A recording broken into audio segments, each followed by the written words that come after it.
Finding the zeros of polynomials through iterative methods. We can find the zeros of higher-order polynomials by applying any of the iterative methods explained in tutorial 9.4.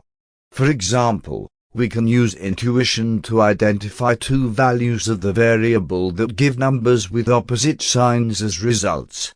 Since the given zero of the polynomial lies in that interval, we can narrow it until you obtain the zero of the polynomial to the desired precision.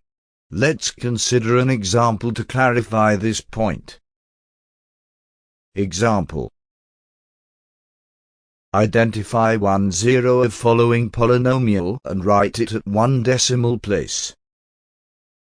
Solution: finding the zeros of a polynomial means solving the equation p(x) = 0. Hence, we have to solve the cubic equation as shown on screen, where the maximum number of zeros roots is 3. We can begin with a wide range of values, for example, 0 and 5. Thus, for x = 0, we have the following. Since the two values obtained have opposite signs, it is certain that we have a zero for the given polynomial in this range. Thus, combining the change of sign method and the half-interval method yields the following. Hence, the zero of the polynomial is between x = 2.5 and x = 5. Yet, for x = 3.75, we have the following as shown on screen. For x = 3.1, it is not necessary to use the exact half interval as this gives numbers with many decimal places, but we can use values that are close to half of the given interval. We obtain the following. Again, for x = 3.4, we obtain the following.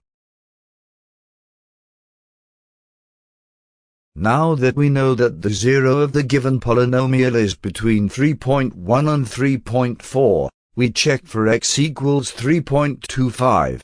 Thus, we obtain the following.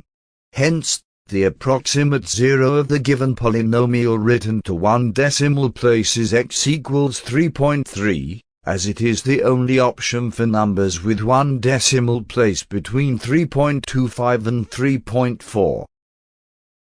That is all for lesson 11.1.7. To continue this topic, please watch 11.1.8, the homogeneous and non-homogeneous polynomials. Thank you for watching. Make sure to like and subscribe to keep up to date with new videos. For more information, calculators, and tutorials, please visit www.iCalculator.info.